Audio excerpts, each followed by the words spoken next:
Hey guys, it's Todd from Like Minded Lunatics, bringing you, it's another drink, play, swear. Hey, it's all we do around here. I mean, besides watching superhero movies all day, every day, it's all we've ever cared to do around here. Welcome back to the channel. Welcome back to Like Minded Lunatics. You know this, that Like Minded Lunatics is not just drink, play, swear, right? I hope you know that. It's also my buddy Mark Gifford, bang, doing the Friday night videos. Please check those out. And please, bang, bang, bang, hit that subscribe button if you haven't done so already. We love to see how big this family is getting. And listen, folks, Like Minded Lunatics is not just on YouTube. We've also got a TV show on Austin Music TV. That's channel 16 in Austin, Texas, every Friday night, 10 p.m. Central. It's a good time.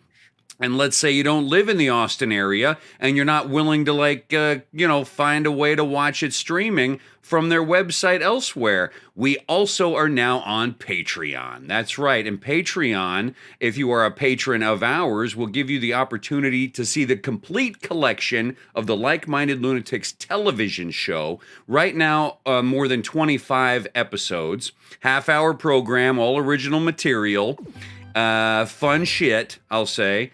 And every week, a brand new one. If you're not watching Friday at 10 or you want to rewatch them, check out Patreon, please. All right. So what do we do here at Drink, Play, Swear? Well, it's exactly what it sounds like. We play a game, usually a classic one. Pair it with a beverage. A beverage. A beverage. And I tell you a story while I sing poorly into a good microphone. Okay, so what are we playing today? I'm so excited. This is the new Teenage Mutant Ninja Turtles game. I'm playing it on the Switch today. Shredder's Revenge, is that what it's called? I have played through this game with my kids recently. It's just a blast, and I'm gonna say it's the best Ninja Turtles game of all time. I'm sorry, I am well versed in Ninja Turtle games. Look, I'm in a little parade of old-ass games going by. Of course, I love the original arcade game. I love the NES games, the Super Nintendo ones, the Sega Genesis game. Lots of good Ninja Turtle games out there. This, it's everything you want from a Ninja Turtles game. Look at that. So we're going to play that today. Well, I'm pairing it today with a Modelo. That's right, a Chilada. It's limon y sal. Little green. It's going to chroma key out. You won't be able to see it. But green turtles, green beer, and goop, goop, goop, goop, goop, goop. I already poured it here. So we're ready with a fresh, cold glass. Get yourself something, please. All right, let's get started. Now, let's kick some shit. I'm gonna go arcade style because we're not, we don't take a long time on these segments, and I got a lot to talk about today, so I'm gonna get right into it if you'll allow me. Quick confession: Todd Wright had COVID. That's right, T. Rizzy got sicksy. Okay, sorry. So, me and my family, we are all, double vaccinated and have been so careful over these last couple of years. But since my youngest child, my 5-year-old boy, was able to be vaccinated, we've been out in the world more, as I think all of us are sort of feeling like we need to be. And so kids back at school, I'm back at work. And yes, some kid got my son sick. My kid had COVID. Thankfully, it was a really mild case. He had a sniffly nose and a dry cough, but he needed to be home for, 10 days or whatever. And so I decided to quarantine with him upstairs. And the nice thing is that in my house, we do have 2 floors, and each floor has a bathroom and a kitchen type area and a living type area and bedrooms, and so we can do that pretty comfortably. And that way my wife and my daughter wouldn't get sick, right? So we were able to do that, and I cared for my son, and it was easy. First of all, my son is just kind of easygoing, but also he slept well, and he was energetic, and he had a good appetite, and it was fine. Well, on his day 8, I tested positive, and so now the quarantining is going to last longer. The only reason I'm telling you all this is because I was quarantined for my wife for close to 3 weeks, right? And so I spent a lot of time alone. in that time. I would put my son down at the end of the day, and then I'd come into this room, my study, which is where I play these games and do drink, play, swear. And I would, watch TV. And I decided, well, I'll make the most of it, because usually my wife and I like to sit up and talk and have a snack and maybe a drink, watch some TV. Look at that, Super Attack. This is a great game. I give this a 100 out of 100. It's just super fun. It's pretty. The controls are nice. The sound is good. If you do the story mode, plenty of fun to unlock. Replay value is high. Excuse me. So, the point is, I was sitting up alone trying to find stuff to watch, and so I decided I'll make the best of this, and I'll watch all the stuff that like my wife probably wouldn't want to watch anyway. And so I rewatched The Batman, okay? Which is a good movie, and I think my wife liked it fine. But the thing about The Batman is gloomy, don't you think? Fantastically acted, and I think well written, and all of that. Aesthetically, I think it's a pretty movie. It's gloomy, right? Even though the end message is, I guess, kind of hopeful, it's a little bit of a gloomy film, right? And about 45 minutes into the rewatch, I thought, I don't know if I'm into this. Because, I'm sick after all. And, like, a lot of times when I'm sick, I want to watch, like, stuff that cheers me up, So I decided to switch gears. I stopped the movie, and I decided to switch gears. And immediately what I thought to watch, out of nowhere, was the original Superman, right? Was that Richard Donner? The Christopher Reeve Superman from, like, 1978. And I just decided that would be more my style in that moment. And it was funny because I started watching it, and it's such a stark contrast, isn't it? In mood and temperament and aesthetic. It's bright, it's happy. And it's funny because I was looking at Superman on one of my monitors, right? Because I've got a 2-monitor situation at my desk. I was looking at Superman in one monitor, but then I still had Batman up on the second monitor over here. And so I've got it paused on Bruce Wayne's face. He's in the black eye makeup, and he's sitting in the Batcave going over footage he has from his, contact lens camera or whatever. Cool technology, but, gloomy. And I'm looking at that image, and then I'm looking over here at sweet Christopher Reeve, still kicking ass as Superman, but what's one of the stark contrasts between them? And I decided in that moment that the starkest contrast is the difference between one of them being an optimist and one of them sort of being a pessimist, right? I mean, Superman, I think he's got so many powers. He actually has an unfair amount of powers, I'm gonna say. How do you even write a compelling story where there's any threat to Superman? He's, basically a god. He's super strong. He's bulletproof. He can fly. He's got laser vision and ice breath. It's just everything. So it's like unfair, right?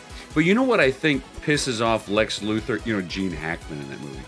Lex Luthor off the most is not all of those powers, but it's that, like, Superman is such an optimist. He's such a Boy Scout, And it just pisses him off. And I thought, wow, like, optimism as a weapon, that's pretty cool. And Batman, he just is. He's a pessimist. I mean, okay, his parents died, and he thinks the worst of humanity. Catwoman even says that in that movie. You think the worst of people. And I think it's true, As I'm watching this and thinking about myself, because of course I have COVID and I'm quarantined, and so you end up sitting around thinking about yourself maybe more than you should. And health, that's good. And I started thinking about the fact that when I was young, I was an optimist. Well, I grew up with two parents who loved me and loved each other, and I had everything I needed, so why wouldn't I be an optimist? Here we go, boss time. I'm gonna pause it.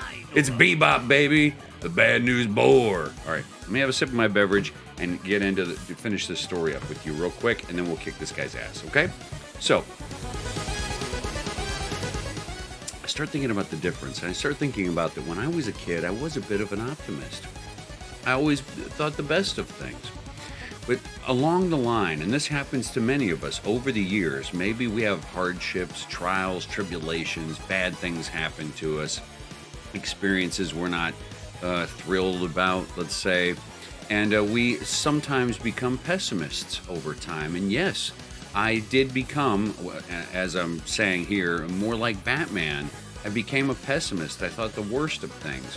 And I also thought that many of my heroes and the people I respected the most also happened to be pessimists too. You know, Mark Twain, near the end of his life, he said the damned human race, right? That we were all just horribly flawed, and that in his youth he would laugh at our foibles, and when he was older, he downright hated humanity, you know. Kurt Vonnegut, the same way, my favorite writer of all time. You know, he spent his younger years making fun of our little weaknesses and our problems, and then by the end of his life, he was truly angry at the way we handled the world and how we treated people. And my favorite comedian of all time, George Carlin, right? Scathing critiques of humanity. And I thought, you know, why are they so pessimistic, and why am I so pessimistic? Probably because they were, and I was, hurt in a number of ways, right? And we often use pessimism as a way to protect ourselves. Oh, I'm not going to let myself get hurt again, right? But the weird thing about that is it's sort of poisonous, right? I mean, you look at Batman, that dude ain't happy. I know he's a fictional character, but I think it's very symbolic of how people really are and how people really feel about the world. And you start feeling like, you know, what is this pessimism actually doing for me? Okay, maybe you're right. Maybe you're correct about how awful people are and how awful the world can be sometimes. But what's the value of walking around being pissed off all the time? You know what I mean? Like, isn't there a strength, actually? Look at that, kicked Bebop's ass. Speaking of strength, Casey Jones, baby. Isn't there a strength, possibly, in deciding not to shield yourself from pain? You know, you show your belly when you're young and optimistic. You show your belly, and maybe you get punched in the stomach, and you fall down. And you get up, and you decide, I'm never going to get punched in the stomach again, right? You protect yourself, but you also don't open up to people anymore. Well, what's the big deal? If you think about it from an optimistic standpoint, or you try to, you think, well, you've already been hurt. What's the big deal? You know what that feels like now. So what's the big deal? What's the problem with going through it again? You can handle it. You're okay. And if you can manage to find some optimism, it actually might make you happier. And it might make you less miserable to be around, right? You look at Superman and Batman next to each other, and I think, Bruce Wayne would be a fucking drag to hang out with, right? You're trying to get a drink with Bruce Wayne, and he's just gloomy over the bar, and you're like,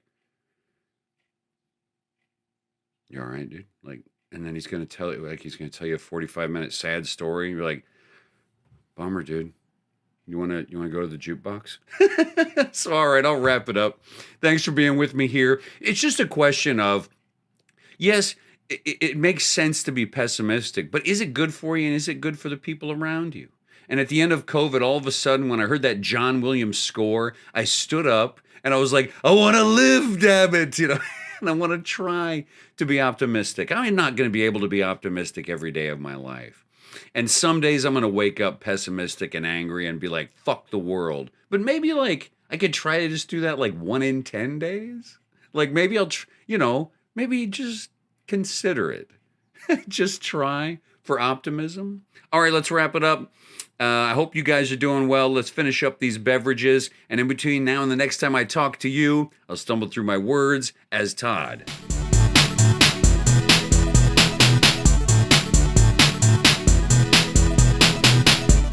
See ya.